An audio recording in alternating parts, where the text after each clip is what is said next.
1947 August 15 India ബ്രിട്ടീഷുകാരിൽ നിന്ന് സ്വാതന്ത്ര്യം നേടി. അതിൻ്റെ ഓർമ്മയ്ക്കായി എല്ലാ വർഷവും ഓഗസ്റ്റ് 15 നാം സ്വാതന്ത്ര്യദിനമായി ആഘോഷിക്കുന്നു. ഈ വർഷത്തെ സ്വാതന്ത്ര്യദിനവുമായി അനുബന്ധിച്ച് നടക്കുന്ന സ്വാതന്ത്ര്യദിന ക്വിസിന് പങ്കെടുക്കുന്ന കൂട്ടുകാർക്കായി തയ്യാറാക്കിയ പ്രത്യേക ക്വിസാണ് ഇത്.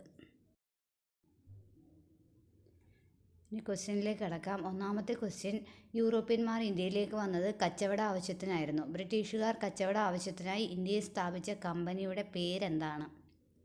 ഉത്തരം: ഇംഗ്ലീഷ് ഈസ്റ്റ് ഇന്ത്യ കമ്പനി. അടുത്ത ചോദ്യം: ഇന്ത്യയുടെ 78ാം സ്വാതന്ത്ര്യദിനത്തിൻ്റെ പ്രമേയം എന്താണ്? ഇന്ത്യയുടെ 78ാം സ്വാതന്ത്ര്യദിനത്തിൻ്റെ പ്രമേയം വികസിത ഭാരത് എന്നാണ്. വികസിത ഭാരത്. അടുത്ത ചോദ്യം: ഇന്ത്യൻ സ്വാതന്ത്ര്യ സമരത്തിലെ ഏറ്റവും പ്രായം കുറഞ്ഞ രക്തസാക്ഷി ആരാണ്? ഉത്തരം: ഖുദിറാം ബോസ്. അദ്ദേഹത്തിന് രക്തസാക്ഷിയാവുമ്പോൾ 18 വയസ്സായിരുന്നു. ഒന്നാം സ്വാതന്ത്ര്യ സമരം നടന്ന മീററ്റ് ഏത് സംസ്ഥാനത്താണ് ഇപ്പോൾ സ്ഥിതി ചെയ്യുന്നത്? ഉത്തരം: ഉത്തർപ്രദേശ്. അടുത്ത ചോദ്യം: ക്വിറ്റ് ഇന്ത്യ സമര നായിക എന്നറിയപ്പെടുന്നത് ആരാണ്? ഉത്തരം: അരുണ അസഫ് അലി. അരുണ അസഫ് അലിയാണ് ക്വിറ്റ് ഇന്ത്യ സമര നായിക എന്ന പേരിൽ അറിയപ്പെടുന്നത്. അടുത്ത ചോദ്യം: ഗാന്ധിജി ആദ്യമായി സത്യാഗ്രഹം നടത്തിയ ചമ്പാരൻ ഏത് സംസ്ഥാനത്താണ്? 1917 ചമ്പാരൻ സത്യാഗ്രഹം. ബീഹാറിലാണ് ചമ്പാരൻ. അടുത്ത ചോദ്യം: ഇന്ത്യക്ക് സ്വാതന്ത്ര്യം ലഭിക്കുമ്പോൾ എത്ര നാട്ടുരാജ്യങ്ങൾ ഇന്ത്യയിലുണ്ടായിരുന്നു? ഉത്തരം: 563. അടുത്ത ചോദ്യം: ക്വിറ്റ് ഇന്ത്യ എന്ന മുദ്രാവാക്യം ആവിഷ്കരിച്ചത് ആരാണ്? ഉത്തരം: യൂസഫ് മെഹ്റലി. അടുത്ത ചോദ്യം: ക്വിറ്റ് ഇന്ത്യ സമരത്തിൻ്റെ മറ്റൊരു പേര് എന്താണ്? ഉത്തരം: ഓഗസ്റ്റ് വിപ്ലവം എന്നാണ് ക്വിറ്റ് ഇന്ത്യ സമരത്തിൻ്റെ മറ്റൊരു പേര്. അടുത്ത ചോദ്യം: ജനഗണമന ഏത് പത്രത്തിലാണ് ആദ്യമായി പ്രസിദ്ധീകരിച്ചത്? ഉത്തരം: തത്വബോധിനി. അടുത്ത ചോദ്യം: ഇന്ത്യയിൽ ബ്രിട്ടീഷ് ഭരണത്തിന് അടിത്തറയിട്ട യുദ്ധം ഏതാണ്? ഉത്തരം: പ്ലാസി യുദ്ധം. അടുത്ത ചോദ്യം: സബർമതി ആശ്രമം സ്ഥിതി ചെയ്യുന്നത് എവിടെയാണ്? ഗാന്ധിജി ഇന്ത്യയിൽ സ്ഥാപിച്ച ആശ്രമമാണ് സബർമതി ആശ്രമം. ഇത് സ്ഥിതി ചെയ്യുന്നത് ഗുജറാത്തിലാണ്. അടുത്ത ചോദ്യം: ഗാന്ധിജിയും അനുയായികളും ദണ്ഡിയാത്ര ആരംഭിച്ചത് എവിടെ നിന്നാണ്? ഉത്തരം: സബർമതി ആശ്രമം. അടുത്ത ചോദ്യം: ക്വിറ്റ് ഇന്ത്യ പ്രമേയം എഴുതി തയ്യാറാക്കിയത് ആരാണ്? ഉത്തരം: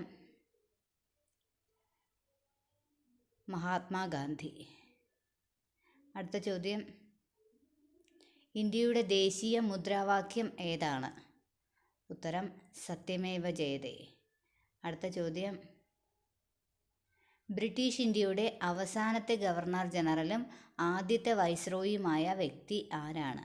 ഉത്തരം: കാനിങ് പ്രഭു. അടുത്ത ചോദ്യം: ഇന്ത്യയുടെ വന്ധ്യവയോധികൻ എന്നറിയപ്പെടുന്ന സ്വാതന്ത്ര്യ സമര നേതാവ് ആരാണ്? ഉത്തരം: ദാദാഭായ് നവറോജി. അടുത്ത ചോദ്യം: ഭിന്നിപ്പിച്ച് ഭരിക്കുക എന്ന ലക്ഷ്യത്തോടെ 1905 ബംഗാൾ വിഭജനം നടത്തിയ വൈസ്രോയി ആരാണ്? ഉത്തരം: കഴ്സൺ പ്രഭു.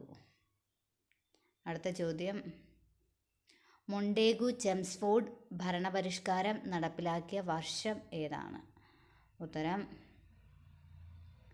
1919. അടുത്ത ചോദ്യം: ജാലിയൻ വാലാബാഗിൽ വെടിവെപ്പിന് നേതൃത്വം കൊടുത്ത ഉദ്യോഗസ്ഥൻ്റെ പേര് എന്താണ്? ഉത്തരം: ജനറൽ റെജിനാൾഡ് ഡയർ. അടുത്ത ചോദ്യം: മഹാത്മാഗാന്ധി ദക്ഷിണാഫ്രിക്കയിൽ വെച്ച് പ്രസിദ്ധീകരിച്ചിരുന്ന പത്രം ഏതായിരുന്നു? ഉത്തരം: ഇന്ത്യൻ ഒപ്പീനിയൻ. അടുത്ത ചോദ്യം: ദക്ഷിണാഫ്രിക്കയിൽ ജീവിതം മതിയാക്കി മഹാത്മാഗാന്ധി ഇന്ത്യയിൽ തിരിച്ചെത്തിയ വർഷം ഏതാണ്? 1915 ജനുവരി 9. ജനുവരി 9 എല്ലാ വർഷവും നമ്മൾ പ്രവാസി ഭാരതീയ ദിവസായി ആചരിക്കുന്നു. അടുത്ത ചോദ്യം, മഹാത്മാഗാന്ധിയുടെ ആത്മകഥയായ the story of my experiments with truth Gujarati ഭാഷയിൽ നിന്ന് ഇംഗ്ലീഷിലേക്ക് പരിഭാഷപ്പെടുത്തിയ വ്യക്തി ആരാണ്? ഉത്തരം മഹാദേവ ദേശായി. സ്വാതന്ത്ര്യസമര സേനാനിയും സാഹിത്യകാരനുമായ ഇദ്ദേഹം മഹാത്മാഗാന്ധിയുടെ പേഴ്സണൽ സെക്രട്ടറി എന്ന നിലയിലാണ് പ്രശസ്തനായത്. അടുത്ത ചോദ്യം, ദ ഇന്ത്യൻ സ്ട്രഗിൾ എന്ന ഗ്രന്ഥം രചിച്ചതാര്? ഉത്തരം സുഭാഷ് ചന്ദ്രബോസ്. അടുത്ത ചോദ്യം, ഇന്ത്യൻ നാഷണൽ ആർമിയുടെ മുദ്രാവാക്യം എന്താണ്? ഉത്തരം ഐക്യം, വിശ്വാസം, ത്യാഗം. അടുത്ത ചോദ്യം, ഇന്ത്യയുടെ ദേശീയ ഗാനവും ബംഗ്ലാദേശിൻ്റെ ദേശീയ ഗാനവും രചിച്ച കവി ആരാണ്? ഉത്തരം രവീന്ദ്രനാഥ ടാഗോർ. അടുത്ത ചോദ്യം, കുണ്ടറ വിളംബരം പ്രഖ്യാപിച്ചത് ആരാണ്? 1809 കുണ്ടറ വിളംബരം പ്രഖ്യാപിച്ചത് വേലുത്തമ്പി ദളവ. അടുത്ത ചോദ്യം, ബ്രിട്ടീഷുകാരോട് പൊരുതി കേരളവർമ്മ പഴശ്ശിരാജ വധിക്കപ്പെട്ട വർഷം ഏതാണ്? 1805 നവംബർ 20. അടുത്ത ചോദ്യം, ഇന്ത്യക്ക് സ്വാതന്ത്ര്യം ലഭിക്കുമ്പോൾ ആ സമയത്തെ വൈസ്രോയി ആരായിരുന്നു? ഉത്തരം മൗണ്ട് ബാറ്റൺ പ്രഭു. അടുത്ത ചോദ്യം, ഗാന്ധിജി ചരിത്രപ്രധാനമായ ദണ്ഡി യാത്ര നടത്തിയത് എത്രാമത്തെ വയസ്സിലായിരുന്നു? ഉത്തരം 61. അടുത്ത ചോദ്യം, ലാൽ, ബാൽ, പാൽ എന്നിങ്ങനെ അറിയപ്പെടുന്ന സ്വാതന്ത്ര്യ സമര സേനാനികൾ ആരൊക്കെയാണ്?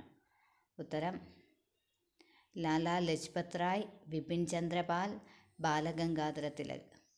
അടുത്ത ചോദ്യം, ഇന്ത്യൻ നാഷണൽ കോൺഗ്രസിൻ്റെ പ്രസിഡൻ്റായ ഒരേ ഒരു മലയാളി ആരാണ്? ഉത്തരം ചേറ്റൂർ ശങ്കരൻ നായർ. അടുത്ത ചോദ്യം, അഭിനവ് ഭാരത് എന്ന വിപ്ലവ സംഘടന സ്ഥാപിച്ചത് ആരാണ്? ഉത്തരം വി.ഡി. സവർക്കർ. അടുത്ത ചോദ്യം, പ്ലാസി യുദ്ധസമയത്ത് ബംഗാൾ നവാബ് ആരായിരുന്നു? ഉത്തരം സിറാജ് ഉദൗള. അടുത്ത ചോദ്യം, ദണ്ഡി യാത്രയെ അന്നത്തെ വൈസ്രോയിയായ ഇർവിൻ പ്രഭു വിശേഷിപ്പിച്ചത് എങ്ങനെയായിരുന്നു? ഉത്തരം ചായക്കോപ്പയിലെ കൊടുങ്കാറ്റ്. അടുത്ത ചോദ്യം, ഇന്ത്യൻ ഇൻഡിപെൻഡൻസ് ആക്ട് പാസ്സാക്കിയത് എന്നാണ്? ഉത്തരം 1947 ജൂൺ 3. അടുത്ത ചോദ്യം, ദണ്ഡി യാത്രയെ രാമൻ്റെ ലങ്കയിലേക്കുള്ള യാത്രയായി വിശേഷിപ്പിച്ചത് ആരാണ്? ഉത്തരം Motilal Nehru. Thank you for watching this video. എല്ലാവർക്കും വീഡിയോ ഇഷ്ടമായെങ്കിൽ സബ്സ്ക്രൈബ് ചെയ്യുക, ഷെയർ ചെയ്യുക, ലൈക്ക് ചെയ്യുക.